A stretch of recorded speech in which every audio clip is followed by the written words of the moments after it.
betul tak nak kutip satu hadis Rasulullah SAW yang bermaksud setiap anak yang dilahirkan itu adalah umpama kain putih bunga pedang yang bertanggungjawab mewarnakan dan mencorakkannya sama ada menjadi Yahudi, Nasrani dan Majusi. Riwayat Bukhari dan Muslim. Jadi untuk sesi seterusnya kita akan adalah keputusan tentang pendidikan anak-anak. Dan saya kira mungkin yang di dalam dewan ini mungkin ramai apabila yang mendengarkan tentang pendidikan anak ini merasakan perkara itu masih jauh kan untuk diri masing-masing. Tapi percayalah bahawa pendidikan anak-anak itu sebenarnya bermula seawal mencari jodoh saja. Jadi itulah kiranya semua serta boleh memberi tumpuan yang sebaiknya ke sesi seterusnya. Jadi tanpa melengahkan masa lagi, saya menjemput ceramah kita yang seterusnya, iaitu Ustaz Syamsul. Dengan segala hormatnya kita silakan.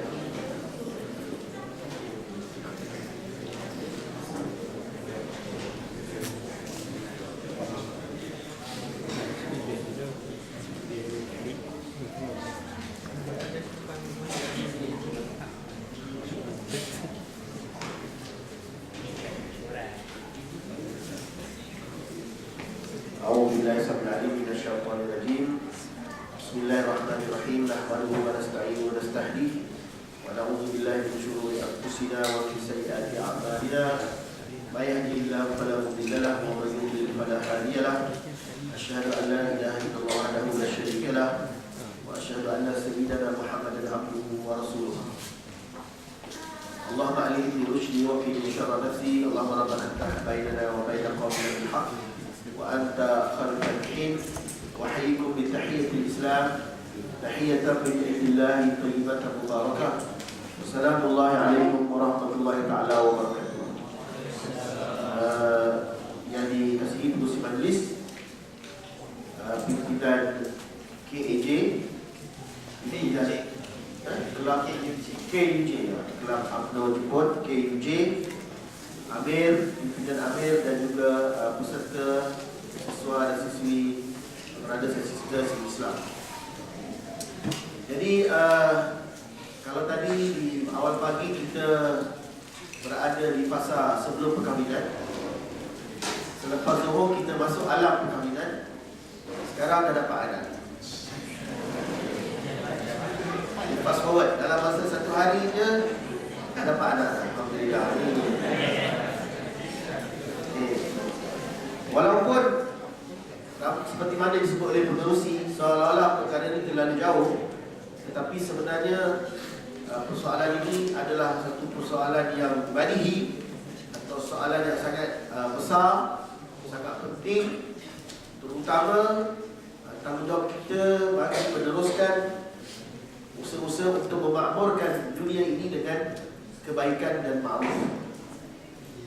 Walaupun sekarang kita mungkin hanya mempunyai beberapa ekor anak kucing, satu hari kita akan punya anak sendiri dan kita akan mengetahui hakikat yang sebenarnya. Jadi tajuk yang diberikan kepada saya cuma sampaikan insya-Allah, iaitu lebih kurang maksudnya bagaimana peranan sebagai ayah dan ibu, ya, dalam mendidik anak-anak yang akan dilahirkan oleh keluarga tersebut, ya. Jadi kalau kita lihat gambar ni, waktu saya, jadi mula-mula di awal perkahwinan itu sebagaimana disebut oleh pengurusi, mungkin seorang lah. Sekarang sudah menjadi ada dua anak kat situ, ya. Isteri dia, suami dia dan ada adik, dua orang adik dia lah, Baik. Jadi sebagai pasangan, sebenarnya kita dikendaki berdoa kepada Allah Subhanahu Wa Taala sejak daripada muda lagi. Rabbana hab lana min azwajina wa dhurriyyatina qurrata a'yun waj'alna lil muttaqina imama. Ya. Ataupun satu lagi doa, Rabbi ja'alni muqimas shalah wa min dhurriyyati. Ya, doa supaya anak-anak kita itu tidak mengabaikan mengabaikan salat. Rabbi ja'alni muqimas salat wa min dhurriyyati. Atau ya, kalau kita di alam perkahwinan, ketika melakukan hubungan yang baik dengan isteri, kita membaca doa, Rabbi habli min ladunka dzurriyyatan thayyibatan innaka sami'ud du'a. Doa itu adalah doa Nabi apa yang anak dia tak dapat anak tu. Rabbi habli min ladunka dzurriyyatan rabbana innaka sami'ud du'a. Doa orang yang lambat dapat anak. Ya, seperti mana dalam surah Al-Furqan, walladzina yaquluna rabbana hab lana min azwajina wa dhurriyyatina qurrata a'yunin waj'alna lil muttaqina imama. Ya, supaya anak-anak itu ya menjadi orang-orang yang bertakwa, ya, memimpin orang-orang yang bertakwa. Jadi sebab itu min awil yaum, daripada hari pertama anak-anak itu dibesarkan sebenarnya. Ya, seorang gadis, seorang perawan, bukan masa dia dah 25 tahun baru dia nak menjadi soleh. Sejak dia kecil-kecil lagi dia dah menjadi solehah. Dan seorang lelaki, bukan masa umur 25 baru dia nak jadi soleh. Semasa dia dibesarkan di alam pemuda dia menjadi seorang rijal, seorang lelaki yang baik. Lelaki yang baik dan wanita yang baik ini lalu berkahwin. Aku terimalah akad nikahnya, ya, dengan mas kahwin yang tersebut itu. Itu lafaz nikah dekat besut. Masa nak nikah dulu, saya tanya untuk guru saya, ustaz punya macam mana? Begini. Yang besut punya macam mana? Sebulan sebelum dia dah menghafal macam Fatihah. Aku terimalah akad nikahnya dengan mas kahwin tersebut itu. Dekat besut ni ada salam ke tak? Tak ada. Yang nikahkan siapa? Bapak mentua, bakal bapak mentua. Pegang tangan ni ke? Tak. Susah ni. Jadi kena berlatih. Sebulan tu sampai tidur pun dapat. Aku terimalah akad nikah. Walladzina yaquluna rabbana hab lana min azwajina wa dhurriyyatina qurrata a'yunin waj'alna lil muttaqina imama, ya, supaya dikurniakan kepada Allah Taala satu zuriat yang menyejukkan hati. Ya, sebab ada zuriat yang tidak menyejukkan hati. Seperti kita lihat Nabi Lut alaihissalam, ada anak dia yang Allah uji tidak mahu bersama-sama dengan Nabi Nuh alaihissalam. Nabi Lut juga. Jadi di sini anak Nabi pun diuji oleh Allah Subhanahu Wa Taala. Apatah lagi kita bukan Nabi dan juga bukan Rasul, ya. Jadi mudah-mudahan kita berdoa kepada Allah Taala masa bujang-bujang ni lepas solat waktu, ya. Selain berdoa kepada orang tua, Allahumma ighfir li dzunubi wa walidayya warhamhuma kama rabbayani shaghira. Doalah Rabbi habli min ladunka dzurriyyatan thayyibatan. Doa Rabbana hab lana min azwajina wa dhurriyyatina, ya, qurrata a'yun waj'alna lil muttaqina imama, ya. Jadi peranan doa itu penting, ya.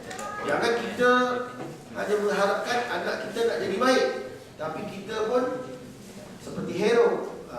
Ya.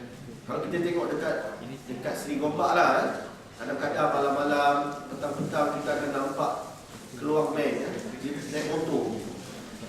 Dia macam Superman lah, keluar man lah. Naik motor, zoom kan. Ada yang hidup, ada yang mati. Jadi kadang-kadang bila dia tengah jadi keluar man, kita pun tak tahu nak doa apa. Allahumma ighfir lahu ke, ya Allah, bila dia masuk dalam longkang ke, tapi kita doa lah, Allahumma ighfir lahu, ya Allah bagilah hidayah pada abang keluar man tu, kan. Jadi anak-anak seperti ini sangat-sangat menyedihkan hati ibu bapa lah. Dulu dia dikandungkan oleh ibu bapa dia, kemungkinan saya tak tahu pasti, masa perkahwinan itu mungkin bukan kerana Allah Ta'ala. Ya, perkahwinan itu bukan kerana Allah Ta'ala. Perkahwinan itu menggunakan wang yang haram. Masa bayar mahar atau mas kahwin dia menggunakan harta-harta yang haram. Ya, kerana nak glamour, maka kita pinjam bank. Bank pula bank riba. Sebab nak glamour ni, majlis resepsi ala-ala Hawaii. Majlis resepsi ala-ala kampung. Kos berapa? 100,000, pinjam bank interest. Jadi kita pun telah memberi makan daripada harta-harta yang tidak bersih. Kan? Jadi perkahwinan itu bukan kerana Allah Ta'ala. Ya? Kemudian bila bersama dengan isteri tidak berdoa. Kan? Kemudian bila mengandung isteri dengan lagu rock. Suami pun sama juga. Kalau dekat Astro tu dia pergi ke siaran apa tu yang nyanyi-nyanyi tu apa? Apa dia? Ruangan apa yang menyanyi Astro tu? MTV kan? Pernah satu ketika saya lihat seorang kanak-kanak ni, dia tak boleh kalau tak tengok MTV TPN. Dia kecil, dia sudah dibesarkan, dia menghafal lagu-lagu tu. Jadi inilah masalah-masalah. Bila kita bicara tentang nak melahirkan anak yang soleh, seolah-olah esok dah boleh jadi anak yang soleh. Jadi dia balik semula back apa? Kita kena rewind balik kita punya kehidupan, ya, peta kehidupan. Ya. Kalau Dr. Mahaya dipanggil apa? Audit kehidupan. Pandai jadi Dr. Mahaya Jadi kita kena rewind balik. Dulu aku apa? Rewind. Dulu macam mana? Jadi sebab itu bagi kita yang telah diberi taufik oleh Allah Ta'ala untuk datang ke Masjid Tokyo ni, ini satu petunjuk dari Allah bahawa Allah telah memilih anda sekalian. Anda adalah tetamu Masjid Allah. Anda adalah diberi hidayah oleh Allah. Kalau tidak, anda tidak akan datang ke sini. Nak dengar ceramah macam mana nak jadi anak soleh. Boring dan sekali kan. Jadi kita ni tanda-tanda yang telah ditunjuk oleh Allah bahawa kita dipilih olehnya. Maka insya-Allah siapa yang ada dalam dewan ini adalah pilihan Allah. Dan mudah-mudahan kita bermula di sini. Ya. Kita di sinilah kita bermula di masjid ini untuk kita menjadi orang yang lebih baik dari semalam. Ya. So kita forget yang lalu, kita cipta suatu noktah baru, matlamat yang baru, ya, audit kehidupan yang baru. Jadi bila kita lihat seorang kanak-kanak tapi sedih sekali di Malaysia, ada kanak-kanak yang tidak ditindaki, bayi-bayi yang tidak ditindaki cukup ramai sekali, yang dibuang di dalam tong sampah, yang dicampak daripada tingkat 5, yang dimakan oleh anjing, yang dibawa di sungai dan sebagainya. Amat-amat menyedihkan sekali. Kerana apa dia begini? Sebab tu kanak-kanak seperti ini adalah kanak-kanak atau bayi yang baru lahir yang masih bersih, ya, suci. Jadi bergantunglah kepada ibu bapanya untuk mencorakkannya. Itulah tajuk ceramah saya pada petang ini. Jadi anak adalah kain putih yang bersih. Setiap anak yang dilahirkan itu kullu mauludin yuladu 'ala fitrah. Setiap anak yang dilahirkan itu adalah umpama kain putih, iaitu maksudnya fitrah, bersih. Fa'aba ibu bapa lah yang bertanggungjawab, yang mewarnakan dan mencorakkannya, sama ada ayuham widani, ya, sama ada nak menjadikan dia seorang Yahudi atau Nasrani atau Majusi. Dia Bukhari dan Muslim. Ini adalah perkara yang pertama, hadis yang kita biasa dengar, yang perlu kita ambil berat dan tanggungjawab. Siapa yang sudah mempunyai anak, maka dialah yang mencorakkannya. Baik. Dalam surah Ar-Ra'd, ya, ayat 11. Bagi manusia ada malaikat-malaikat yang selalu mengikutinya bergiliran di muka dan di belakangnya. Mereka menjaganya atas perintah Allah. Sesungguhnya Allah tidak merubah keadaan satu kaum sehingga mereka merubah keadaan yang ada pada diri mereka sendiri. Dan apabila Allah menghendaki keburukan terhadap satu kaum, maka tak ada yang dapat menolaknya, dan sekali-kali tak ada pelindung bagi mereka selain itu. Ayat ini nak menunjukkan bahawa Allah memberikan kepada kita willpower. Allah memberikan kepada kita kudrat. Allah memberikan kepada kita iradah, kehendak. Allah memberikan kepada kita kemampuan untuk melakukan yang baik. Jadi kita tak boleh kata, ya Allah, aku dulu di dunia, Engkau telah takdirkan aku untuk jadi ibarat rempit. Allah lah yang salah. Aku seperti burung-burung, daun-daun, kapas yang berterbangan, tak ada apa-apa kuasa, tak. Kalau macam tu, Allah jadikan kita kucing lebih baik. Kerana kucing tidak akan ditaklifkan. Dia tahu makan, minum, beranak, berkapal.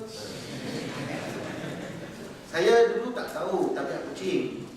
Mana anak dia sarang. Jadi dia suka sangat kucing. Jadi kami pun belilah kucing yang terbuang tu kami jaga. Kami didik dia buang air besar dia kat luar. Kami didik juga. Tapi yang saya mengkaji lah perangai kucing, kesian, kadang-kadang jadi mangsa deraan seksual. Betul. Kesian. Kadang-kadang kan, bila dia sampai musim, dia kucing betina kan, dia jadi ni yang satu macam betul. Dia bunyi-bunyi, dia gesek-gesek kat dinding, adalah boyfriend dia mana kat luar tu. Tapi lepas tu, dia jadi mangsa deraan seksual. Dia akan berlindung dekat almari kami, berdarah-darah, kesian, dia ketakutan. Ya, kena mangsa deraan. Lepas 3 hari baru dia pulih dari trauma dan dia pun jadi normal balik. Jadi rupanya dalam alam kucing pun ada juga orang jahat ya. Jadi alangkah bagusnya kucing tu berbanding dengan kita. Kerana kucing itu tidak ditaklifkan dosa dan pahala.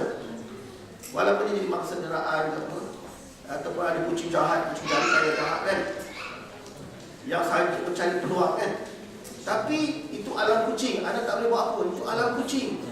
Anda nak tolong juga, nak cuba protect, tapi tak boleh kan, daripada mangsa-mangsa serangan seksual ni. Tapi tak boleh buat apa, tak ada cakap kucing tak faham kan. Jadi kita sebagai manusia, Allah bagikan akal. Dan akal yang Allah bagi kat kita bukan sembarangan buat PhD. Ada ikhwan kita buat kajian genetic engineering, ada yang buat mechanical engineering, buat robotik. Kan di kalangan saudara-saudara ni ada yang dia punya pertandingan peringkat terbangsa tu buat untuk robot untuk orang yang kena stroke. Jadi dipaksa tangan pakcik yang stroke begitu-begitu kan. Jadi supaya dia tak jadi lumpuh kan. Kalau tidak pakcik tu dia begitu, lepas kena stroke. Bila kawan-kawan kita kat Jepun ni pandai robot, dia membuat jadi kena gitu. Lama-lama tangan pakcik tu kan saraf dia jadi okey. Abang Syahrul Muhammadan kan, hebat dia. Sekarang dekat PhD di UK. Orang Jepun ni kan. Jadi Allah bagikan akal, Allah bagikan hati, Allah bagikan ilmu, Allah bagikan fizikal. Adakah Allah akan biarkan begitu saja untuk kita kata, ya Allah, aku ni seorang insan lemah, tak berupaya buat apa-apa? Tak. Maknanya di sini, berdasarkan ayat ini, kita sebagai ibu bapa, katakan dah sampai fasa ibu bapa lah. Anggap ni dalam dewan ni semua ada anak kan? Kalau tidak tak boleh nak bayar. Okay, anggap sekarang ni ada baby ya? Ada baby. Baru dapat semalam. Jadi kita kena masuk kasut orang baru kahwin lah ya. Ada baby. Jadi kita berhak untuk mendidik, membesarkan bayi ini supaya jadi apa-apa yang kita kendaki lah. Kalau kita nak jadi keluang, anak kita jadi keluang man pun boleh, nak jadi superman pun boleh, nak jadi pesakit mental pun boleh. Boleh. Hari-hari kita terajam dia. Nanti tak lama dia jadi pesakit mental. Betul. Hari-hari kita kutuk dia. Bodoh, bangag, lembab, bahlul, tak guna dilahirkan. Budak-budak tu dengar 1000 kali, aku bahlul, aku bengak, aku semua, jadi pesakit mental kan. Jadi sebenarnya kita yang menentukan macam mana nak besarkan anak tu. Kalau kita nak jadikan anak-anak yang hebat, tentu kita kena mesti ada proses nak jadikan orang hebat, betul tak? Macam anda sekalian ada orang-orang hebat daripada saya. Lebih kufu tinggi daripada saya. Kufu lebih tinggi kan? Sebab dapat scholarship dan sebagainya. Tinggi kufu. Baik. Jadi peringatan Allah Subhanahu Wa Taala. Okey, angkat dah kahwin ya. Dah ada anak ni. Petang ni cerita orang dah ada anak. Allah SWT berfirman dalam surah At-Tahrim, Qu anfusakum wa ahlikum nar wa quduhan nas wal hijara 'alaiha malaikatun Ghiladun shidadun la ya'sunallaha amaru wa yaf'aluna ma yu'marun.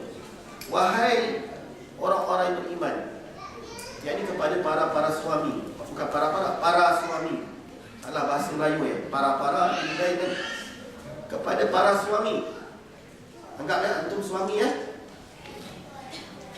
Yang kat sana anggaplah jadi isteri ya. Ada baby. Qu anfusakum wa ahlikum nara, wahai ketua-ketua keluarga yang beriman, peliharalah diri kamu, ketua keluarga kan, dan ahli keluarga kamu. Sebab itu siapa yang jadi suami, beban tanggungjawab dia nak masuk syurga tu lebih susah berbanding isteri. Sebab isteri tu kira dia ikut cakap suami. Betul tak? Sikit-sikit suami kena cakap. Apa bang? Aduh. Apa? Kiri, kanan, kiri. Semua ikut cakap suami. Hari apa? Belacan. Esok belacan. Esok lagi belacan. Asyik belacan je kan. Jadi kena ikut suami je. Jadi suami ni berat tanggungjawab. Nak masuk syurga, kalau anak dia 10, dia kena pastikan ke-10 anak dia dididik dengan adab-adab Islam, dengan ilmu Islam. Anak-anak mereka mendirikan solat. Tidak ada seorang yang terkecuali tak solat subuh. Bayangkan macam mana anak kita seorang kat England, anak seorang kat Australia, seorang dekat Chiba, seorang dekat Burma, seorang dekat Shiga, bagaimana Osaka kan, Kyushu lah. Kalau anak 10 orang merata dunia, anak tu solat, siapa minta tanggungjawab? Oh, dah besar, kena pandai lagi bapa. Saya sudah berdewasa. Tapi ingat, selagi belum kahwin, masih tanggungjawab ibu bapa lagi. Ya? Jadi berat tanggungjawab ibu bapa. Dia kena ber-Facebook, dia kena ber-Skype dengan anak dia. Assalamualaikum, salam. Macam mana anak dia hari ni? Beriman tak? Solat tak? Belajar bersyukur tak? Jadi semua, kalau anak semua kalau negara ber-Skype semua. Sebab apa? Nak minta maaf, nak follow up anak-anak dia. Jadi tanggungjawab bapak ni berat. Kerana apa? Daripada bakaran api neraka yang di dalamnya manusia dan batu. Sebab itu di zaman Nabi tak salah, satu batu menangis. Batu menangis. Bila Nabi tanya kan, wahai batu, kenapa kamu menangis? Aku takut aku ini dipilih Allah menjadi bakaran api neraka. Seperti mana dalam ayat ini, waquduhan nasu wal hijarah. Jadi batu pun takut, kita tak takut ke? Allah sebut manusia ni waquduhan nasu, an-nas. Jadi kita ni silap-silap akan jadi bakaran api neraka, fuel. Ya, bayangkan yang paling panas kat bawah lah kan. Itulah jadi para suami-suami pada hari ini balik nanti kena menangis banyak. Ya Allah, beratnya tanggung jawab untuk memelihara keluarga. Ya, contoh di sini. Baik, dalam surah Al-Anfal ayat 28, ibu bapa juga diingatkan supaya berwaspada dengan keluarga dengan firman-Nya, sesungguhnya harta-harta kamu inama amwalikum wa auladikum adu lakum ya. Anak kamu adalah ujian. Ujian yang menguji ibu bapa, adakah mereka menunaikan tanggungjawab dan memberikan kepada anak-anak hak mereka yang sepatutnya. Jadi kalau ada anak tu 10, 5 lelaki, 5 perempuan, berapa besar rumah dia kena buat? Sebab itu kan bapak-bapak kita orang kampung sekalian kan, tapi semua dah anak orang pekan semua kan. Jadi tok-tok kita dulu, abang-abang long kita, mereka sekolah mungkin tak tinggi, mengaji dekat pondok, betul tak? Pondok Pak Ya lah, pondok kat sana lah, pondok Pasir Tumbuh lah. Tapi mereka ni anak dia semua masuk universiti, betul tak? Ada sini ayah tok guru pondok, anak dia semua masuk universiti. Apa rahsia dia? Hari ni bapak pensyarah tapi anak belum tentu masuk universiti. Dulu mak kita gaji rendah tapi anak semua masuk universiti. Kenapa? Kerana ilmu agama yang ada pada diri mereka. Mereka tahu mencari rezeki dan mereka tahu mendidik waktu mereka. Kalau rumah-rumah kita di kampung dulu, kalau kita perasan, ada surau dekat rumah kita. Dia ada belah musalla. Betul tak? Tempat dirikan sejadah dia kan. Dia punya bucu dia kan. Memang dibuat, didesain oleh bapak-bapak kita. Saya teringat masa kecil, ayah saya seorang guru agama, guru besar sekolah agama, nazim masjid hampir 40 tahun. Jadi kami ni masa kecil-kecil dulu teringat halakah-halakah yang dia jadi nakib dia tu. Jadi surah dah bermula masa tu. Kami bertiga lelaki kan, hero-hero semua ni. Duduk dengar cakap lepas main maghrib, bapa apa nak cerita hakikat kehidupan dunia dan akhirat. Dia cerita dah masa tu. Seperti manusia yang sampai ke sebuah pulau. Dekat pulau tu kapal tu singgah. Seronoknya pulau tu ada yang lupa kan. Padahal pulau tu, kapal tu nak pergi ke tempat lain. Itulah hakikat dunia. Dah dengar dah masa tu. Dah bermusrah dah masa tu. Halakah kosong negatif 4. Jadi di situ itu peranan bapa. Walaupun anak-anak dia hero kan, masa kecil saya tak boleh bayang lah macam mana mak saya. Abang saya yang sulung suka pandai almari. Dekat dapur tu dia dah duduk atas. Dan almari tu pun dah tutup. Ni. Ada yang suka main kekabu. Bantah-bantah tu dia main. Main tu super terapur. Jadi kapas snow. Pening. Semua buku tu jadi tempat. Kan? Dan masa saya kecil, saya ada dekat rumah tu ada tempat apa? Tempat loteng. Bila kena kejar dengan mak dengan ayah, nakal kan? Kami bertiga akan panjat loteng. Menyorok di atas. Markas operasi. Jadi susah dia nak mendidik anak-anak yang nakal-nakal tapi baiklah sebenarnya kan? Bila musim banjir, kita pun main air. Macam-macam kan? Mandi sungai, terjun sungai kan? Tapi tak lemas, alhamdulillah, kerana menggunakan teknologi. Iaitu kelapa, 2 biji kelapa kering yang disiat. Kita siat dengan gigi. Lepas tu kita ikat tengah, letak dekat bawah badan. So kami berenang badan berenang kan? Itu teknologi tahun 70-an. Masih boleh diguna lagi. Okey. Tadi tarbiyah bermula di rumah. Jadi sebab itu rumah ni memang sangat penting. Sebab itu Nabi SAW mengatakan di antara nikmat-nikmatnya ialah rumah yang lapang. Tapi rumah saya macam rumah Jepun juga. Mana Dr. Najibah? Tidaklah secanggih rumah-rumah di apa kan. Rumah kami pun tak besar sangat kan. Macam rumah orang Tokyo juga lah. Tapi kalau boleh rumah lapang lagi bagus. Ya, ada zon apa tempat baca Quran, ada dapur, ada bilik untuk wanita, ya. Kalau boleh ya ada rezeki kita buat rumah yang besar. Jadi rumah ni sangat penting ya. Jadi tarbiyah bermula sejak pemilihan pasangan. Itu disebut oleh Akhil Nazirul tadi ya. Nabi Nazirul. Betul ya?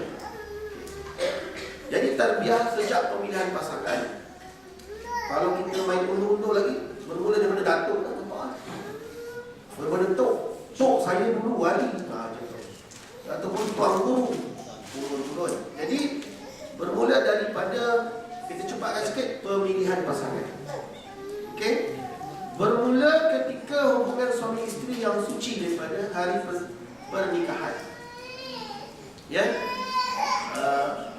Bermula ketika ibu mengandung 4 bulan pertama. Okay. Jadi 4 bulan pertama ni, brothers and sisters, is the most important times. Kerana ketika itu anak-anak itu akan ditiupkan roh dan segala pembentukan tangan, kaki, otak akan dalam tempoh 4 bulan yang pertama. Jadi sebab itu kemudian 4 bulan seterusnya adalah grow, pembesaran. Jadi ada di kalangan wanita-wanita ni yang masa dia mengandung hari-hari dia suka dengan MTV. Jadi bila anak keluar dah boleh nyanyi dah. Ya, atau ibu tu masa dia mengandung dia sentiasa membaca Al-Quran, surah Yusuf kalau nak anak handsome. Tak tahulah hadis sahih tak sahih ya, tapi ada ulama yang menulis kata kalau nak anak handsome lelaki seperti yang ramai ni, baca surah Yusuf. Kalau nak putri yang lawa, yang baca surah Maryam. Saya baca juga. Kemudian apa tu, boleh membaca Al-Quran ya? Boleh bertahajud boleh beristighfar, boleh mengajar. Jadi kalau anak pensyarah, alhamdulillah. Hari-hari dia dengar undang-undang, kes-kes lah. Hari-hari cerita pasal undang-undang je. Section tu, section ni kan. Mana kata ni, section je. Lepas tu selalu saya bergurau dengan si saya suka gurau. Sebab bergurau ni memaniskan hubungan rumah tangga kan. Salah satu gurauan saya suka, kalau saya buka enjin, dia tanya, ni apa ni? Tak tahu. Ni tak tahu. Section tau? Oh, section. Section undang-undang dah hafal lah. Semua buku law tu dah masuk dalam kepala. Tapi kereta, biasa orang perempuan tak tahu. Ni apa? Ni apa? Ni apa? Kecuali pelajar engineering tak apa. Dia kan? Jadi, begitu. Jadi, kalau ibu tu seorang ustazah, dia mengajarkan ilmu, makna baby dalam kandungan tu dia masuk kelas, keluar kelas, masuk kelas, keluar kelas kan? Alim keluar tu macam dah tahu je. Cepat faham. Jadi kena ibu-ibu bapa kena baca Quran di rumah, ya, supaya anak tu cinta kepada Al-Quran. Jadi kalau anak tak cinta Quran ni memang masalah, ya, sebab kalau bapa paksa masuk tahfiz, kalau kita interview anak-anak yang bermasalah di dekat asrama tahfiz ni, bila kita tanya kenapa dia jadi budak paling nakal dalam tahfiz ni, kerana bapa dia suruh. Bapa saya paksa. Dia tak nak masuk Quran, so dia kacau dalam ma'had tahfiz. Nampak? Kacau budak sana, kacau sini, kacau situ, sebab dia tak suka menghafaz Quran. Sedangkan Quran itu sebaik-baik kitab, kenapa tak suka? Oh, sebab bapa dia dulu tak suka dengan Al-Quran. Tiba-tiba je nak anak dia suruh hafal Quran. Tak boleh. Mesti bermula daripada kita cinta Al-Quran, baca Al-Quran, barulah anak tu akan suka kepada Al-Quran. Bermula bulan-bulan seterusnya, apa yang dimakan oleh ibu? Ibu suka makan sushi ke? Ibu suka makan tom yum ke? Ibu suka makan pecel ke? Kadang-kadang macam Dr. Najibah sebut, kita malu-malu tengah malam rasa macam nak makan mi goreng mama. Alamak, kita start enjin, pergi cari mi goreng mama, dipersembahkan kepada isteri untuk makan. Kan? Lepas tu kita habis lah. Jadi, bagaimana perasaan ibu tadi sepanjang 9 bulan? Jadi, para suami, bakal-bakal suami, kena jaga dia punya emosi selama 9 bulan. Jangan dia merajuk. Kalau hari-hari merajuk, baby tu keluar, nangis. Kita pun pelik, kenapa dia suka nangis lah? Rupanya masa mengandung, isteri kita asyik makan hati, menangis di dalam. Jadi bila keluar tu asyik nangis. Sebab baby tak tahu. Sebab kita dera emosi dia selama 9 bulan. Jadi para suami, bila isteri mengandung, gembira-gembirakan isteri. Enti gembira tak? Gembira, alhamdulillah kan? Maksudnya, gembira tak? Gembira, alhamdulillah. Kerana kalau isteri gembira, bila baby tu keluar, dia happy juga, ya? Dia senyum kan? Jadi kalau lahir tengah malam menangis, kita letih, kan? Memang anak saya yang sulung pukul 4 pagi dia menangis. Kerana apa? Bawa ke pasar malam. Hari tu rajin pergi pasar malam, antara maghrib tu, rupanya pasar malam tu banyak orang Hindu jual di kampung Kairana. Jadi bila saya bawa tu, tiba dia menjerit. Rupanya agak-agak lah, Allah nampak jin ke apa kan, jin hitam ke. Balik, lepas tu memang selalu pukul 4 pagi dah akan menjerit. Dia tiap pukul 4 pagi menjerit. Memang tak cukup tidur, kan? Inilah bawa pada orang yang alim untuk dibuang segala kan, gangguan-gangguan iblis dan sebagainya. Jadi ketakwaan ibu. Tadi perasaannya, bagaimana ketakwaan ibu? Ibu jaga solat tak? Hari ini kita nak anak yang solehah, tapi ibunya tidak mendirikan solat. Betul? Masa isteri mengandung, dia tak ada time haid, maka dia kena semayang sepanjang 9 bulan. Dia boleh baca Quran sepanjang 9 bulan. Ini dia antara kehebatan Allah, betul tak? Jadi tak ada cuti. Jadi isteri pun boleh berjemaah dengan suami sepanjang 9 bulan. Betul? Malam boleh tahajud, malam-malam kena berdoa, ya Allah, gosok perut, ya Allah, jadikanlah anak dalam kandunganku seorang anak yang soleh dan solehah, yang bertakwa, yang mewarisi agama, yang meneruskan dakwah, yang meneruskan Islam dan sebagainya. Itu doa. Kita pun bapa sama juga boleh doa. Dekat perut ibu, perut isteri. Perut ibu lah, isteri kita lah. Kita gosok kan, doa kan. Jadi ketakwaan ibu, bapa pun sama juga. Kalau bapa ni suruh je isteri bertakwa, tapi bapa dia asyik tengok bola, tak sembahyang tahajud, tak ada apa-apa, maka anak dia keluar-keluar suka bola je lah. Jadi sebab tu perkara ini sangat penting. Kemudian disambut, kalau boleh di hospital yang Islami lah. Kalau boleh doktor perempuan. Ya, saya sangat cemburu lah kalau yang sambut tu doktor lelaki, yang jadi doktor pakar sakit puan tu doktor lelaki. Walaupun hari ni sebenarnya dah ramai doktor perempuan kan. Jadi kadang-kadang berlaku salah guna oleh doktor lelaki tu, yang tak beriman, yang kafir, yang dan sebagainya, bukan Islam. Jadi maknanya kita pilih hospital yang Islamik. Siapa yang nak sambut tu? Macam anak saya pernah disambut di klinik Kohilal, yang sambut Allahyarham doktor apa yang meninggal dunia, Doktor Kohilal. Mana Doktor Najibah? Ada Doktor Najibah? Ada? Kat belakang? Ada? Doktor Luk. Jadi dia sambut anak perempuan kami kan? Jadi orang yang sambut tu pun penting kan? Yang bongsu sekali Dr. Fauziah. Dr. Fauziah ni seorang mujahidah dalam misi-misi mercy, sentiasa ikut serta. Ke Maluku pun pergi. Ikhwah pun takut nak pergi Maluku, Dr. Fauziah tak takut. Dia pergi selamatkan para mujahidin. Ya? Pergi Afghanistan, Dr. Fauziah tu. Pergi Gaza, pergi Maluku. Anak dulu saya dijemput pergi Maluku, InsyaAllah lain kali. Kerana memang Maluku tengah perang. Tapi Dr. Fauziah ni pergi ke Afghanistan, tengah zon perang pergi. Itu bukan sembarangan kalau disambut baby kita kan. Ini memang mujahidah ni. Kemudian kita sambut, kita azankan, iqamahkan dan sebagainya. Baca doa. Baca di dalam dada anak surah Alam Nashrah. Untuk dia benci kepada maksiat, benci kepada perzinaan, benci pada perbuatan-perbuatan keji. Jadi banyak ulama-ulama dah ajar panduan-panduan apa nak baca, nak tiupkan dekat dada anak. Ya? Kemudian kita akikahkan. Kemudian lepas 7 hari kita bagi nama buat satu majlis, bercukur, timbang rambut dia, lalu kita sedekahkan. Kan? Kalau tak dapat timbang, anggar-anggar lah agak-agak berapa kilogram ni mas rambut baby ni. Kita pun sedekah. Kan? Sajalah gurau kan? Agak berapa? Kita cukur-cukur kan? 1 kilogram lah. Kita sedekah kat orang miskin, anak yatim atau adik-adik kita yang miskin, yang memerlukan. Ya?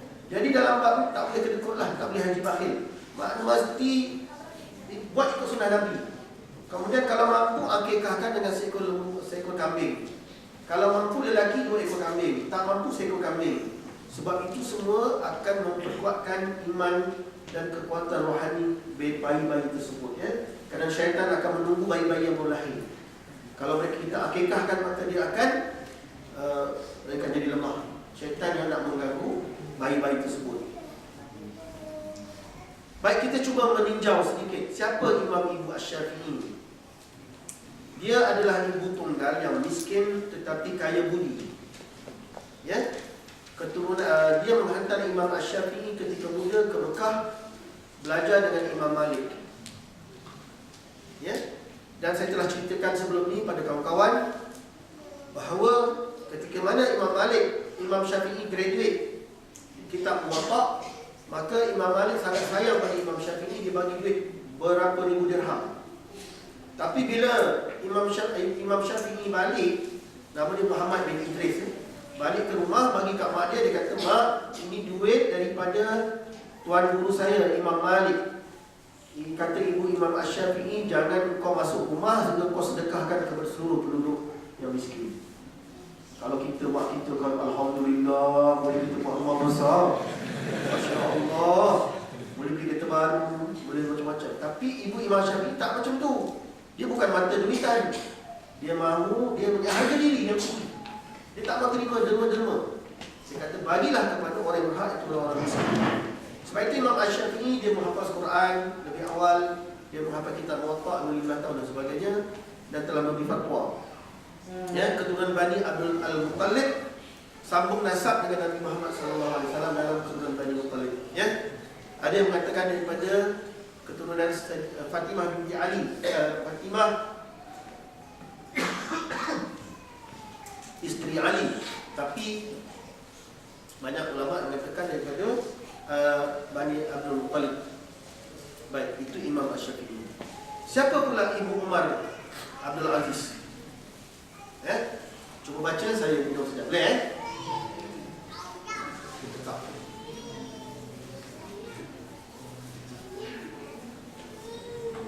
Okey.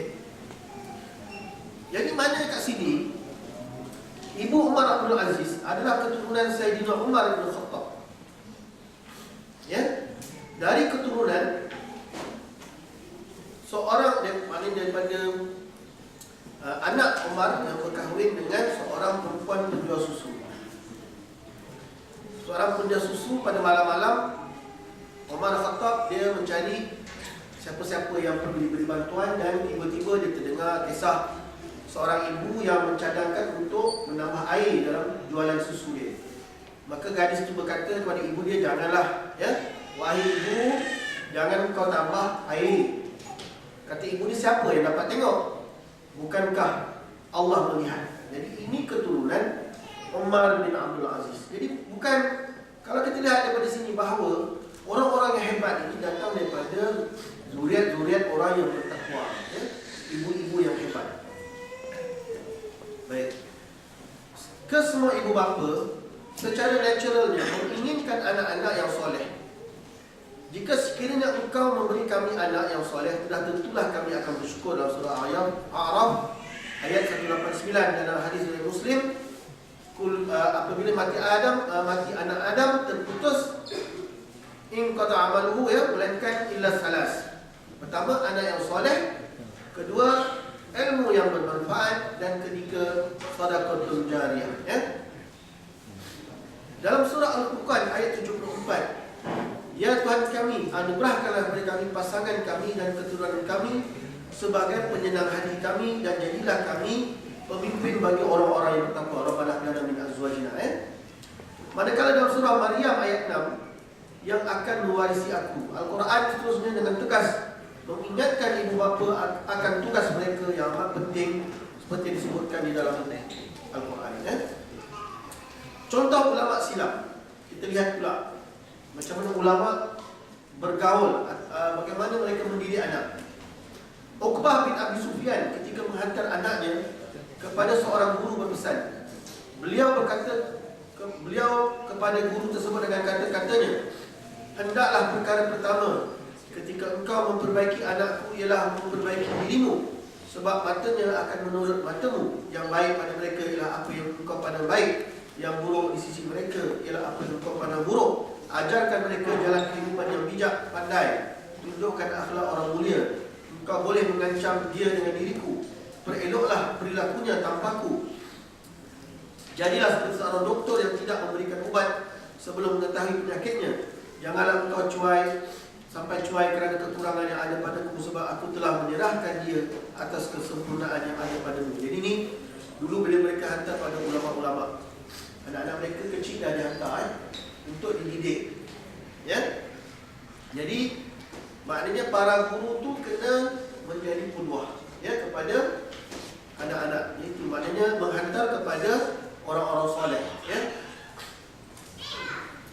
Baik, di antara punca kerontahan moral, Syekh Abdullah Nasir Ulwan dalam bukunya Tarbiyatul Aulad fil Islam menyenaraikan punca kerontahan moral anak-anak antaranya kepada kemiskinan, pergaduhan sesama ibu bapa, tadi kita bincang kes-kes perceraian, ya, perebutan antara suami isteri terhadap anak dia, ya, dan perceraian yang mengundang kesusahan kepada ibu yang menjaga anak-anak, masa lapang yang tidak terisi, pengaruh rakan-rakan, diplomasi buruk ibu bapa kepada anak-anak, dan ibu bapa yang tidak mendidik anak-anak. Dalam kalau kita dengar Dr. Najibah akan cerita macam mana banyak masalah kes mangsa-mangsa perceraian ni, dia akan mempengaruhi minda anak-anak tersebut. Bila anak dia yang duduk dengan bapa akan memburuk-burukkan ibu dia. Bila anak dia pula pergi ke ibu dia kata bapa kamu memang tak guna. Jadi inilah dia hiburan anak-anak mangsa perceraian. Sana mak tak guna, ni bapa tak guna. Mak tak guna, bapa tak guna. Bapa tak guna, mak tak guna. Jadi dia akan bengong dan mencari jalan keluar, iaitu kawan-kawan dalam Facebook. Siapa yang menyahut, yang boleh menerima luahan perasaan hati dia. Sebab mak bapak dah tak boleh jadi rakan dah. Asyik-asyik kutuk mak, mak kutuk bapak. Siapa yang betul? Siapa yang baik? Aku ni siapa? Jadi masing-masing nak tarik. Habis tangan tercabut kalau begitu kan. Dua-dua tarik. Ini mangsa perceraian, kesian. Jadi kita kena lihat dekat sini. Sebab itu kita kata peranan ibu bapa sangat penting, ya. Ada satu syair yang masyhur berkata, innamal umam al-akhlaqu ma baqiyat fa inhum dhahabat akhlaquhum dhahabu. Sesuatu umat akan kekal bersama akhlaknya. Bila akhlaknya hancur, hancurlah mereka bersamanya. Awasi rakan anak-anakmu. Ini banyak dalam surah Furqan, ya. Saya baca sikit sebab nak tunjuk dalil kat sini. Dalam bab memilih kawan dalam surah Al-Furqan. Dan ingatlah hari ketika itu orang-orang yang zalim menggigit dua tangannya seraya berkata, aduhai, kiranya dulu aku mengambil jalan bersama-sama Rasul. Kecelakaan besarlah bagiku kiranya aku dulu tidak menjadikan si fulan itu teman akrabku. Sesungguhnya dia telah menyesatkan aku dari Al-Quran ketika Al-Quran itu telah datang kepadaku. Dan adalah syaitan itu tidak mahu menolong manusia. Nampak? Maknanya manusia-manusia menyesal di hari akhirat, mereka akan salahkan kawan-kawan mereka. Maknanya di sini kita sebagai ibu bapa kena memastikan siapakah kawan anak-anak kita. Ya? Seperti mana sabda Nabi, seseorang itu bergantung kepada agama saudaranya, maka hendaklah dia melihat siapa yang menjadi saudaranya. Okay. Kemudian nasihat Umar Al-Khattab.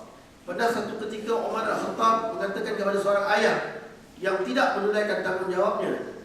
Jadi seorang bapa tu, dia mengadu jumpa Umar tentang anak dia. Lalu Umar cakap kat dia, kamu datang berjumpa aku mengadu anakmu yang derhaka, kata Umar, sedangkan kamu terlebih dahulu derhaka kepadanya. Kamu berlaku buruk kepadanya sebelum dia berlaku buruk kepadamu. Maknanya law of timbal balas. Apa yang bahasa Inggeris? Bahasa Jepun dulu? Apa yang kita balik, dia akan balik semula. Ya?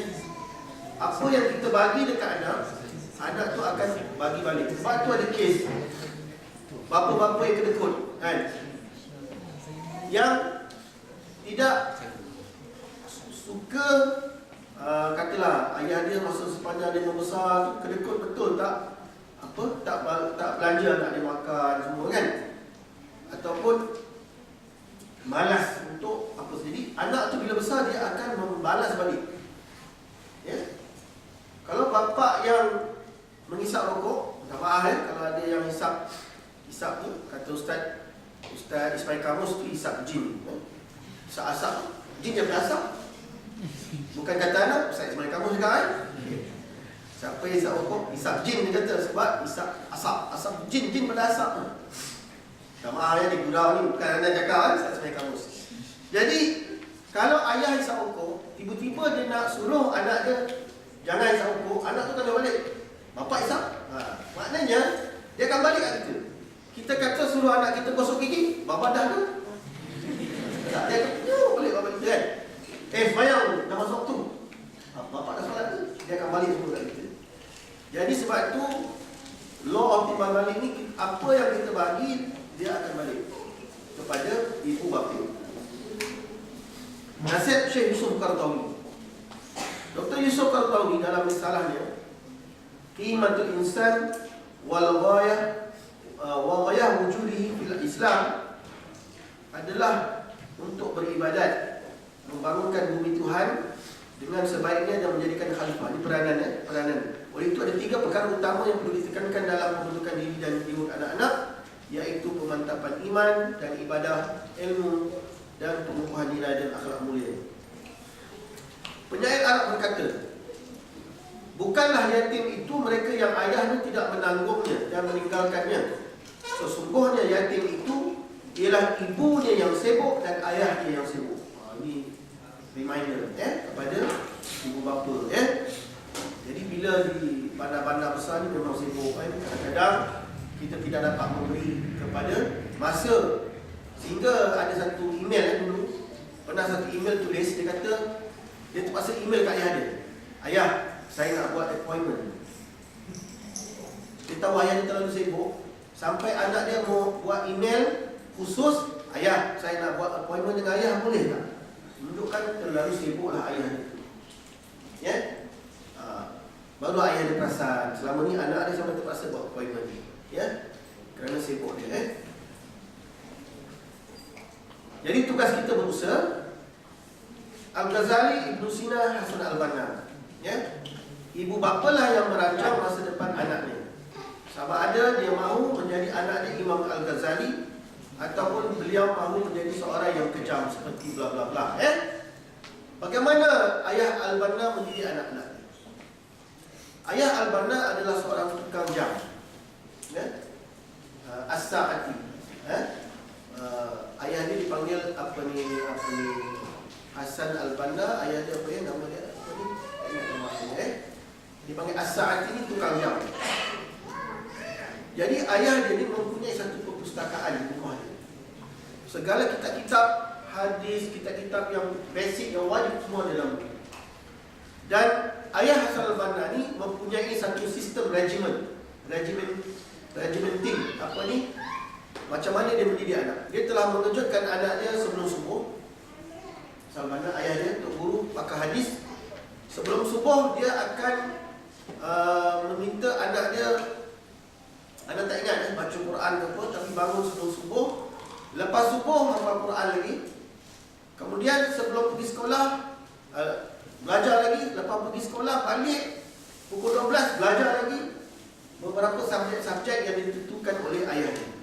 Sebab itu Imam Syekh Al-Banna, walaupun dia tak masuk degree, dia hanya dapat masuk kira degree juga, tapi lebih dalam bidang apa, universiti bukan universiti Al-Azhar, universiti Darul Ulum, Tetapi Al-Banna sebenarnya boleh menyambungkan ke peringkat sarjana, tapi oleh kerana situasi pada waktu itu tidak mengizinkannya.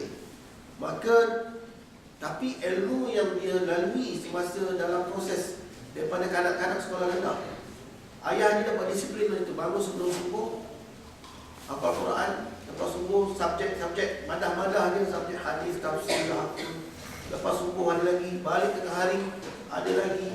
Dia ada berlumba-lumba dengan adik dia Abdul Rahman, dia disiplinkan adik dia. Jadi sebab itu Imam Syekh Al-Banna telah menghafal kitab-kitab Arab, menghafal apa ni, lughah, bahasa, hadis, tafsir, dan dia menguasai pelbagai bidang. Maknanya itu ayahnya yang tentukan. Kita pun nak macam tu juga, tapi tak larat kan bangun. Sebab di Mesir memang subuh sebelum lebih kurang 4 lah, 4.30 kan. Sama kat sini lah Maknanya begitu hebat sekali lah Jadi ibu bapa ada gambar. Ibu bapa adalah kedua. Mula-mula ingat yang rambut kuning tu isteri dia, tapi nampaknya dua-dua lelaki. Maknanya ibu bapa adalah kedua. Kalau hari-hari dia tengok macam ni lah, wrestling apa, bergusti, bertumbuk, tomboy dengan mak dia, maka dia akan jadi anak-anak yang ganas lah. Kalau di Amerika Syarikat, kebanyakan yang ganas-ganas ni lahir daripada keluarga-keluarga bermasalah. Dia hari-hari tengok keganasan. Baik, sekarang kita masuk apa peranan ibu bapa sedikit lagi sebelum kita kena berhenti pukul 4 masuk. Jadi pertama di antara tugas ibu bapa juga mencari ibu susuan.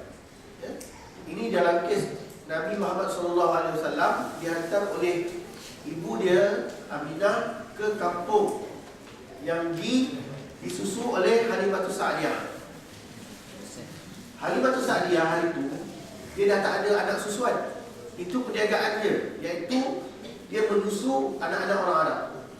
Jadi pada hari itu Halimatus Sa'diyah pergilah ke Kota Mekah, cari-cari kalau ada orang yang ibu susuan. Dia daripada kampung pedalaman lah, jauh untuk kampung. Jadi ketika itu ayah Nabi Muhammad bin Abdullah dan Aminah ni, maka masa tu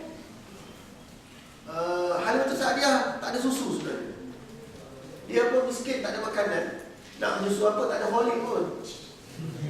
Katanya holik boleh menambah susu. Nak dengar fatwa tu boleh tak? Jadi Halimatus Sa'diyah miskin, tak ada susu nak bagi. Tapi bila dia ambil Nabi buat balik, bila dia buat Nabi Muhammad buat balik, Allah Ta'ala telah mentakdirkan Halimatus Sa'diyah itu susunya jadi banyak dan boleh menyusu Nabi Muhammad SAW.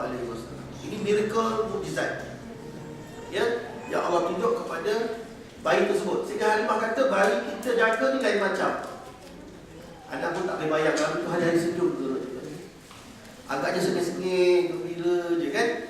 Tak menangis ke, senyum dekat Halimatus Sa'diyah, menyusu kan. Jadi dia dibesarkan oleh ibu susuan. Jadi bila kita bincang ibu susuan, dia tu hukum tak boleh berkahwin dengan anak ibu susuan. Ada hukum lain lah Kemudian mencari pembantu rumah yang soleh baik. Jadi kita di Malaysia ni kebanyakan akan balik jadi engineer, dua-dua jadi engineer. Jadi anak sama ada hantar nursery atau ambil maid dah kan. Sekali ambil maid, agensi 4,000, 5,000, 6,000 kan. Yang kita nak pilih, kita tak tahu perangai dia. Dia tanya, yang ni ke? Boleh layan. Bila masuk rumah kita, seorang wanita strangers nak tinggalkan baby kita dekat strangers tu, susah hati tak kita? Itu yang dia bagi kencing ke, dia bagi apa, tak muntah ke, dia ludah anak kita, berlaku. Dia goyang, dia sepak, dia ketuk dengan bantal ke, tak tahu. Lepas tu kena bubur kamera. Ini bukan cadangan saya lah. Sebab kadang-kadang orang kaum Cina di bubur kamera nak tengok apa maid dia buat kat baby. Bila tengok, Masya Allah, dia pukul dengan bantal tu kan. Kena buang maid. Maknanya susah. Isu nak mencari maid ni sangat susah. Kami 6 tahun ada pembantu rumah. 2 tahun pembantu rumah yang pertama tak bagus. Masa bincang dengan Zaujah, nak ambil yang tua ke yang muda? Anak ni ambil yang tua lah. Bila ambil yang tua tak ada ilmu agama. Bila kita tak ada, anak kata, masa bapa tak ada, dia ludah kepala kami. Sampai dah hantar balik lah. Maknanya itu akhlak dia, tak solat. Jadi kita mana tahu, nasib lah. Tapi bila maid kami yang 4 tahun seterusnya adalah orang yang solat, yang menutup aurat, maka alhamdulillah, syukur kan. Jadi isu membesarkan anak itu memang masalah ya. Mencari pusat-pusat nursery. Kadang-kadang ada nursery ni, dia bagi ubat tidur dekat baby-baby, ibu badan susu. Dan tim jaga, ada 20 baby semua ni, bagi ubat tidur. Jadi semua tengah hari minum susu, tidur. Lega membantu nursery. Bahaya tak? Bahaya. Lama-lama mati anak kita kan. Asyik tidur, ubat tidur, sikit ubat tidur. Ini berlaku ni. Atau di nursery tu maid-maid dah letih dah, bosan dah kerja sebagai pembantu nursery. Dipukul anak kita ke, dicubit ke apa, kita tak tahu kan. Kadang-kadang banyak berlaku kawan-kawan saya, anak murid saya meninggal dunia kerana biasanya dekat pusat nursery ni bila bagi susu, ditinggalkan. Dia letak bantal, kau menyusu lah. Bukan dia sayang tak baby kita tu. Pandai-pandai lah kau menyusu.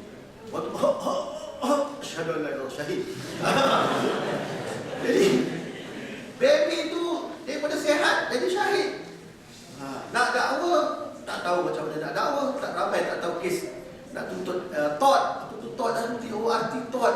Ini ilmu nak dakwa orang kita tak pandai, kita tanya Dr. Najib, macam mana nak dakwa civil court kan. Jadi banyak berlaku. Mati sebab maid tak pandai menyusukan. Kemudian bila dah minum susu, dia tak tepuk. Ni bapak-bapak sekalian. kena belajar tepuk tu. Jangan kuat sangat, muntah tu. Sampai dia baru boleh tidur. Kalau kita dah bagi musuh tu, baru minum. Habis kita tak tepuk dia, nanti dia tersedak, lalu meninggal dunia syahid baby. Jadi ingat senang ke baby nak meninggal? Dia akan trauma dalam hidup kan. Saya pun sedih bila anak murid saya, seorang pemberita di akhbar bernama, dia meninggal dunia kerana maid dia telah bagi susu, dia tersedak. Jadi cukup banyak kes tersedak susu kerana maid ni tak tahu ilmu membagi susu pun, ilmu tepuk pun tak tahu. Saya belajar jaga baby kan 4 tahun, pandai tepuk. Okay. Tanya abang-abang yang dah ada baby ni, pandai tak tepuk? Pandai. Jadi kemudian bila kita dah berseri, kita hantar tadika. Pilih tadika yang baik. Ya, jangan fikir tadika yang canggih-canggih ke, yang Kristian ke, tapi pilihlah tadika Islam yang baik. Kemudian sekolah rendah yang baik, yang Islamik, ya. Kerana anak-anak yang didik di sekolah rendah Islam, bila dia darjah 6, dah beres hafal Quran. Dia tahu halal dan haram. Kemudian mengajarkan dia Al-Quran, mencari anak-anak yang soleh, kawan-kawan anak-anak yang soleh, rumah yang lapang, melakukan aktiviti kesukanan yang membolehkan anak-anak melepaskan kehendak fizikal mereka. Imam Ghazali menyebutkan bahawa anak-anak ni tabiatnya kalau bawah darjah 1, mereka suka bermain sambil belajar. Belajar sikit, main. Masa main boleh belajar. Jangan marah, bila kamu nak belajar ni main je. Memang bila baby sampai darjah 1 sampai darjah 3, memang kerja dia main sambil belajar. Itu. Bila darjah 4, belajar sambil bermain. Main sikit, masuk sekolah menengah, belajar. Jadi adalah nikmat. Main tu masa di alam kanak-kanak. Ni tidak. Nak masuk tadika tuition supaya dapat masuk. Lepas tu masuk tadika 24 campur 15. Homework lagi 16 tolak 10. Benda ni nak tadika pun mama ni, ya Allah, kamu dah belajar benda ni. Jadi pandai baca jawi sebelum masuk sekolah darjah 1. Dahsyat. Jadi anak-anak tu tak gembira kerana asyik belajar. Tapi sebenarnya alam kanak-kanak baby sampai darjah 1 sampai darjah 3 dipanggil macam preschool sebenarnya. Darjah 4 ke atas baru nak belajar, tapi tak faham lagi. Darjah tingkatan 1 baru dia ada akil balik. Kenapa ya saya tak masuk asal penuh? Baru terfikir nak belajar. Tak boleh jadi belajar. Jadi kanak-kanak berkembang. Jadi jangan paksa anak tu jadi PhD masa kecil-kecil dah. Jadi profesor dah. Tak nak. Kau macam kecil profesor tak dapat 6A, jaga kau. Jadi dia pun baca. Nah, mak nak jadi profesor. Bahaya. Dalam hidup dia kau tanya, gembira tak? Gembira. Terseksa. Kan? Jadi anak-anak kena ada aktiviti permainan. Banyakkan aktiviti permainan. Dalam permainan dia belajar. Ini sikit lagi. Kepada anak-anak ada 5. Fizikal, psikomotor tadi fizikal, kesehatannya, kesihatan fizikalnya, emosi, perasaannya, rohani, roh dia, agama dia, jasmani, dia punya psikomotor dia, dan sosial. Sosial ni maksudnya ada konsep di mana mereka tak hantar anak dekat sekolah rendah, dia di rumah. Dia panggil bapak mak ajar anak sendiri. Konsep ini walaupun bagus, tetapi anak dia tidak pandai bersosial. Bila dia membesar, dia akan bawa diri dia seorang-seorang. Dia tak tahu nak cakap. Sebab kalau anak-anak masuk sekolah tadika atau masuk sekolah rendah, dia akan bergaduh kan. Tengok budak-budak kecil kan, bergaduh, merajuk, esok bergaduh lagi, kawan baik lagi bergaduh, merajuk lagi. Sebenarnya dia sedang berlatih sosial. Dia sedang belajar tolak unsur. Betul tak? Kat sekolah rendah kan kadang, kenapa ni gaduh? Gaduh lah, Muhammad tu ambil. Semua dia ambil, hari-hari dia ambil kembali saya, Pak. Hari-hari kasut saya diculik. Sebenarnya bukan diculik, dia tak tahu lagi. Jadi dia sedang belajar bersosial. Anak-anak yang dekat rumah, dia tak tahu nanti nak bersosial. Dia akan jadi anti-sosial. Dia akan sorang-sorang duduk kat mesti, sorang-sorang, tak jumpa orang. Pandai, genius, sorang-sorang. Tak best juga hidup kan. Jadi kita manusia sosial. So kita kena latih dia kecil, sharing benda-benda dan sebagainya. Hukuman iqab, ya, okay, masa habis. Kemudian boleh buka untuk sahaja. Okey. Ajarkan mereka adab. Last kan. Larangan masuk bilik ibu bapa pada 3 waktu. Waktu tengah hari, waktu malam, waktu tengah hari, waktu malam dan juga waktu subuh. Larangan memasuki bilik anak perempuan. Kalau kita ada anak lelaki dan anak perempuan, bila anak kita dah akil balik, kena ada bilik anak perempuan, ada bilik anak lelaki. Anak lelaki tak boleh masuk bilik anak perempuan tak boleh bebas masuk kecuali dengan minta izin. Ya? Abang tengah pakai apa, entah adik perempuan masuk tak boleh. Atau abang ni main masuk je bilik kakak dia tak boleh juga. Jadi mesti bagi Assalamualaikum. Ya? Nak masuk bilik bapak, tutup. Assalamualaikum bang, boleh masuk ke tak boleh masuk? Abang kata tak boleh lagi. Sekarang boleh? Sekarang boleh. Masalah kan. Jadi maknanya kena ada adab Islam tu dalam Quran. Kena ajar. Kemudian menghormat pergaulan, menghormati guru, menghormati orang tua, sifat murah. Cukuplah ya. InsyaAllah. Jadi kita ajar anak kita hidup beragama, hidup bersyariat, dan kita ajar anak kita bagaimana memimpin dunia, ya? Ajarkan ilmu dunia, bagaimana mentadbir dunia seperti Nabi Daud tukang besi, Nabi Muhammad ilmu perdagangan, ya, hablum minan nas, ya. Jadi itulah saja baik daripada Allah Subhanahu Wa Taala. Segala kekurangan dari saya kita buka pada soalan, insya-Allah. Kalau nak buat soal bertulis pun boleh, insya-Allah. Silakan.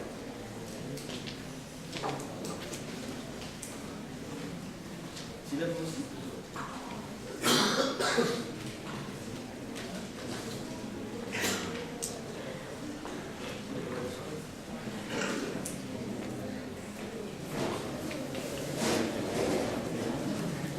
Assalamualaikum warahmatullahi wabarakatuh.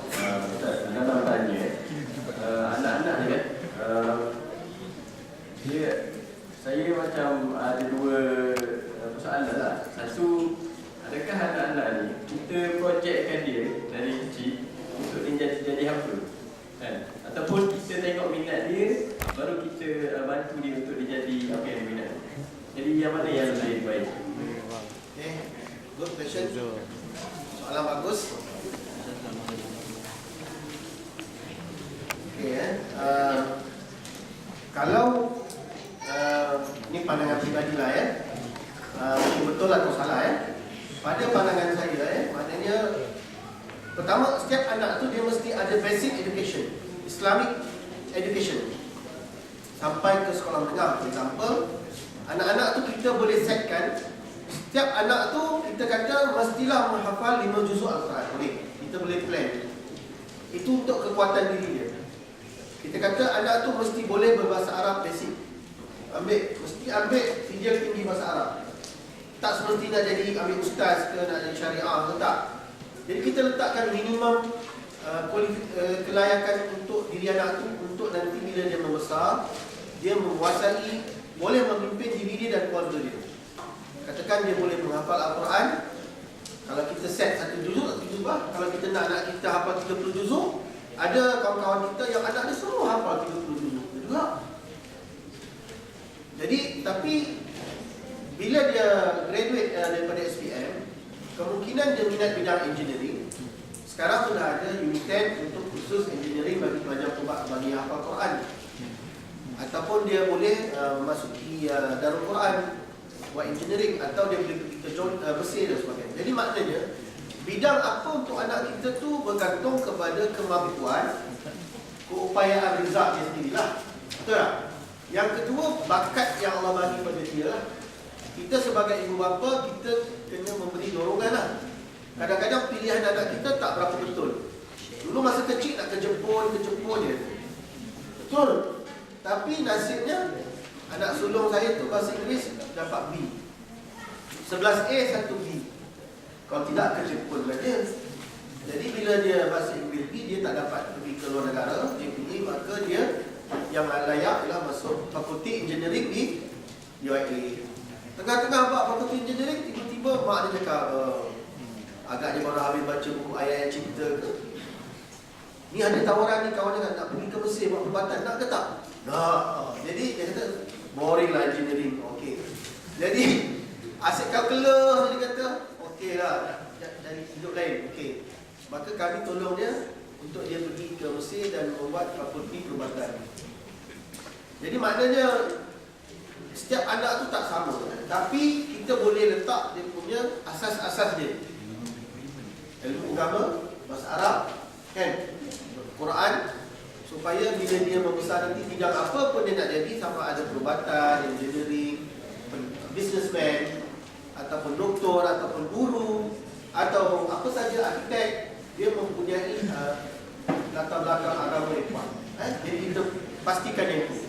Adapun dia nak jadi apa, kalau kita lihat dia bakal ulama, kita tengok dia ada gaya ulama, maka kita lorongkan dia ke bidang ulama lah. Kalau kita tengok anak tu dia punya minat bidang seni, maka kita lorong bidang seni lah. Kalau kita lihat anak kita minat dalam bidang perguruan, maka kita lorongkan ke bidang perguruan. Allah jadi tak sama, anak-anak kita tak sama. Jadi kita lah yang kena kenal pasti apakah kebolehan anak-anak kita. Allah Allah. Soalan lain? Jika ada?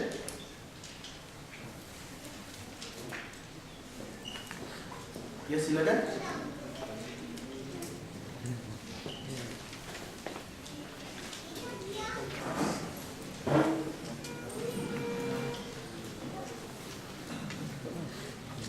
Assalamualaikum warahmatullahi wabarakatuh. Saya ada satu soalan. Dia mengajar anak-anak ni sebenarnya tak menjadi ibu ke ayah? Ni hari-hari berdebat ni tanya. Kemudian dari umur berapa yang mula peranan guru tu masuk dalam apa ni? Terlihat pendidikan anak-anak. Macam mana nak jawab? Sebenarnya menjadi guru kepada anak-anak ni tanggungjawab ibu bapa. Dua-duanya tanggungjawab. Cumanya kalau ibu tu buta huruf, kan ada, ataupun ibu tu belajar sampai darjah 6 je, maka ayah dia kebetulan cikgu. Mengajar ni bukan maksud hanya belajar subjek UPSR. Mengajar ni maksudnya mengajarkan apa yang, contoh mengajarkan dia adab, kan? Mengajar dia mengemaskan bilik tidur dia bermula di rumah. Mengajarkan dia adab dengan orang tua, mengajarkan dia adab masa makan, mengajarkan dia masa dia pergi toilet, mengajarkan dia tiap-tiap hari kena gosok gigi. Jadi mengajar itu tidak semestinya mengajar subjek UPSR. Sebab bila anak tu sekolah atau tadika adalah satu tempoh peralihan untuk dimasuk darjah 1. Dekat situ ada melukis, mengira, basic maths. Maka kita boleh sajalah mengajar mengikut tahap pengetahuan kita, ya? Tapi kalau kebetulan kedua ayah dia engineer, mesti terror nak ada matematik, betul tak? Ni kacang dia bapak ni, kan? Jadi maknanya tanggungjawab tu tanggungjawab bapa, tapi mengikut pembahagian lah. Katakan ibu tu dia ada baby kecil, dia tengah mengandung, dia letih, maka tanggungjawab tu kena membagi-bagi antara suami dan suami lah kena ambil tanggungjawab. Maknanya kena give and take. Nak kata khusus maka tanggungjawab bapak lah kena mengajar, tak juga. Maknanya tanggungjawab ibu bapa. Tetapi mengajar itu maksudnya bukan hanya mengajar ilmu UPSR atau ilmu akademik, ya? Mengajarkan Al-Quran. Kalau ibu tadi itu memang dulu lebih baik Quran daripada bapa, maka mak dia lah yang mengajar Quran. Macam saya dulu yang mengajar Quran, ibu saya. Ayah sekali-sekala, ibu yang mengajar kerana ayah saya terlibat macam-macam dalam masyarakat. Lepas maghrib balik malam. Jadi ibu yang akan mengajar kami Al-Quran lepas maghrib. Sampai tutup air mata dekat Quran kan, meniti-niti kena marah kan. berkat. Hanya berkat ibu kita ajar. Kita ingat lagi antara, sebab apa? Bila anak kita membesar, ada tak memori yang mak kita ajar kita? Kalau tak ada apa yang indah. Mak kita tak turunkan apa-apa. Tapi kalau ibu kita, dia mengajarkan masak misalnya, cara masak nasi. Waktu Ustazah Fauzia Sani masa berceramah di Sampah College, dia kata dia perlilah dekat pelajar perempuan, belajar tinggi-tinggi masak nasi, dia kata belajar tinggi melangit masak nasi hangit. Maknanya ibu ni dia mengajar secara tidak langsung di rumah. Itu lagi bagus, tak ada. Sekarang bapak nak mengajar pula. Silibusnya ialah ada macam tu.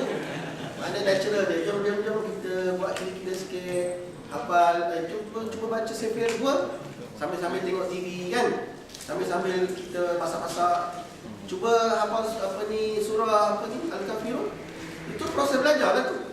Tak semestinya sekarang semua tegak berdiri, bapa nak ajar kan? Tak ada lah macam tu. Dulu masa saya baru dapat anak kan, dekat kedai buku kita beli semua yang yang poster-poster kan, A, B, 1 tampal di rumah. Tapi tak tahulah kata yang tu kesan ke apa, anak tak tahu mana yang dia pandai. Akhirnya pergi sekolah juga yang pandai kan. Jadi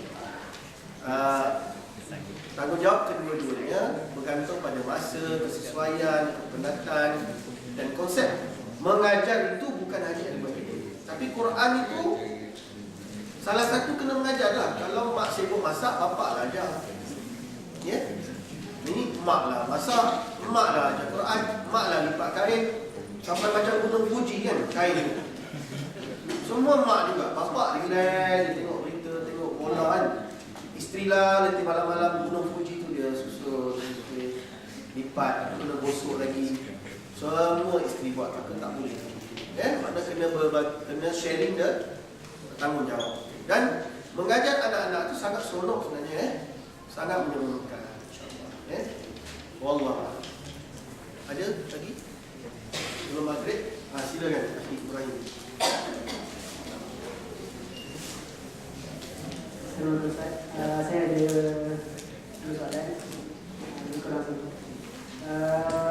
Kalau mungkin sebahagian yang di sini dalam keluarga yang baiklah, tapi mungkin ada sebahagian yang tidak kurang bernasib. Mungkin masuk kurang bernasib itu bukan ada jelek lah, contoh pendidikan agama dan sebagainya. Jadi bila kita nak mendidik tu memang kita boleh dapat daripada pembacaan sebagainya atau daripada kuliah, tapi kebanyakan ini satu proses yang panjang dan praktikal. Jadi untuk yang macam ni macam mana dia nak tackle, dia nak dapat contoh tu, dia perlu contoh tu untuk membantu diri anak dia. Itu yang pertama. Yang kedua, sambungan daripada soalan yang pertama tadi, biasanya kita ada tendensi untuk mendidik ataupun berbuat apa saja dengan pengalaman yang kita lalui, sama ada pengalaman kita dididik waktu kecil ataupun sebagainya. Jadi kat situ dalam menghadapi masa berubah dan akan benda baru, dalam menghadapi benda tu macam mana kita nak bertindak. Itu soalan.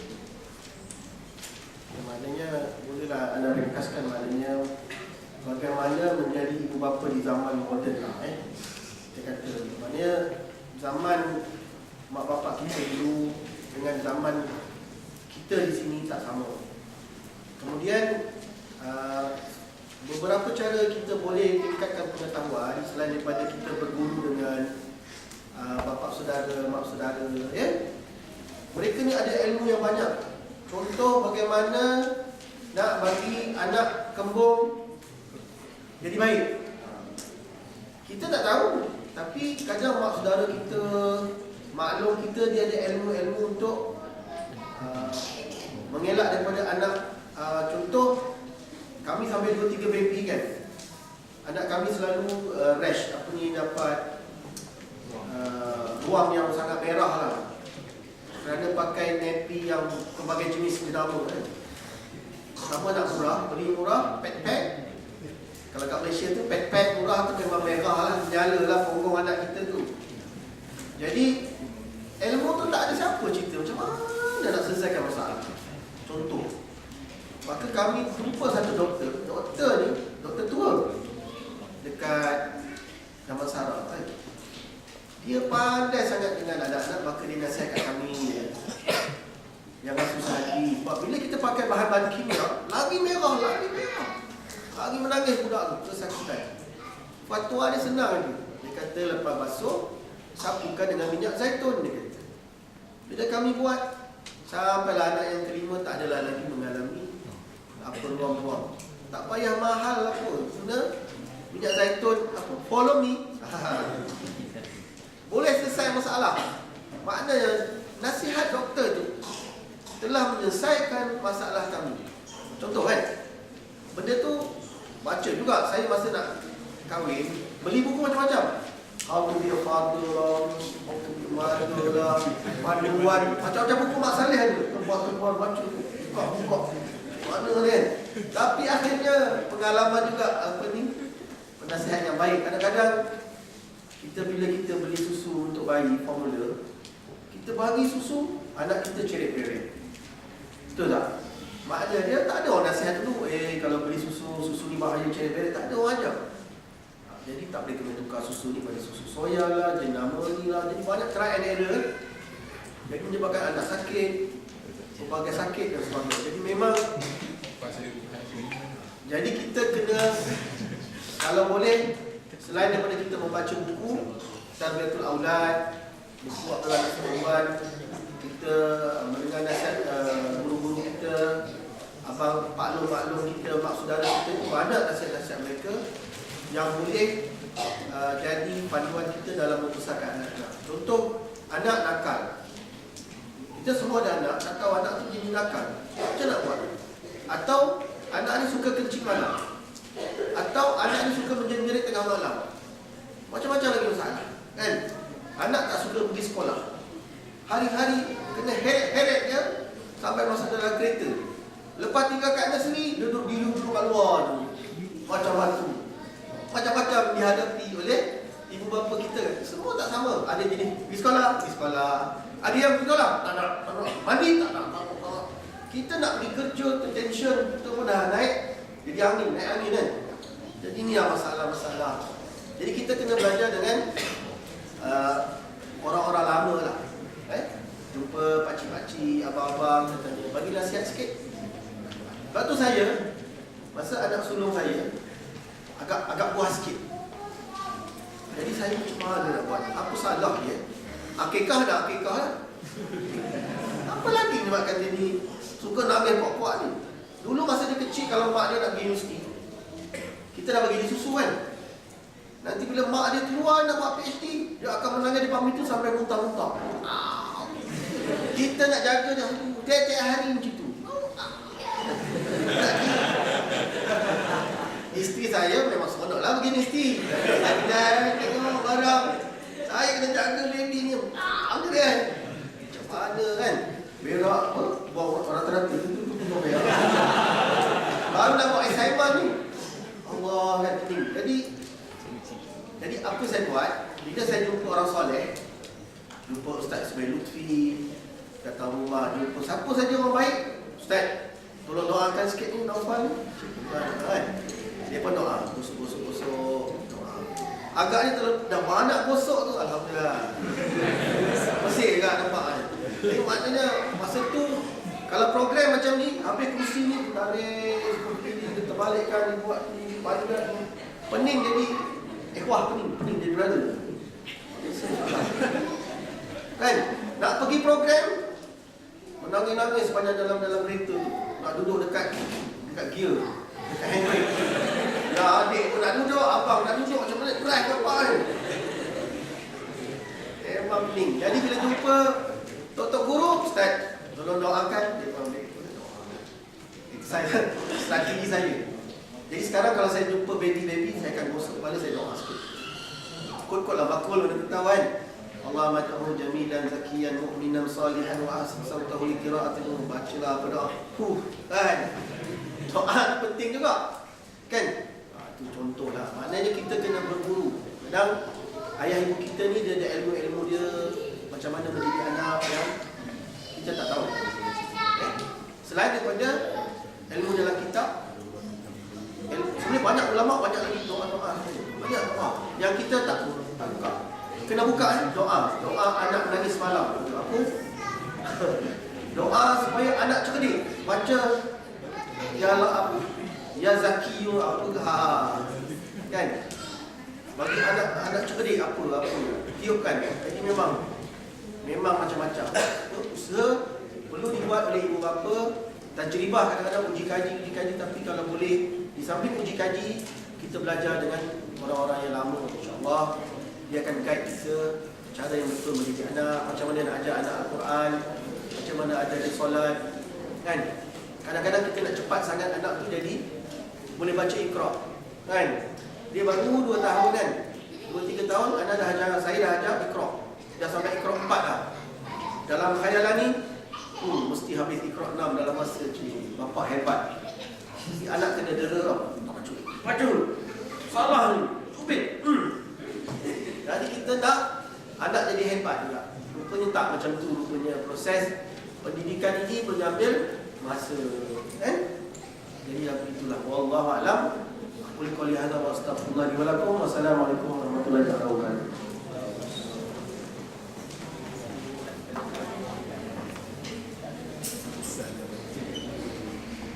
Terima kasih diucapkan kepada Ustaz Syamsul Ma'arif atas perkongsian yang sebentar tadi. Dan itu berakhirlah sudah 3 slide kita pada hari ini, pada seminar tokoh hitam kita pada hari ini. Daripada pagi kita berbicara tentang pemilihan jodoh, daripada kemudian ke anak perkahwinan dan seterusnya pada pendidikan anak dan mungkin semua yang berada dalam dewan ini sudah bersedia dan kemudian kalian mencukupi untuk pergi ke dalam tempat perkahwinan, insyaAllah. Tapi sampai itu yang menjadi juga meminta maaf kepada semua peserta atas kekurangan masa untuk sesi soal jawab dan sebagainya. Dan mungkin bagi siapa yang ada perkara-perkara yang ingin ditanyakan kepada Ustaz dan juga Doktor, mungkin boleh berjumpa secara pribadi lepas ini, insyaAllah. Jadi bagi meneruskan majlis, Yang ini sangatlah berterima kasih kepada 2 penceramah jemputan kita yang datang khas daripada Malaysia. Jadi untuk meneruskan majlis, saya ingin mempersilakan Presiden Aspiring Malaysia Rangers Akmal bin Ahmed bagi menyampaikan cenderahati kepada penceramah yang pertama, iaitu Ustaz Syamsul Ma'arif. Dengan segala hormatnya majlis mempersilakan.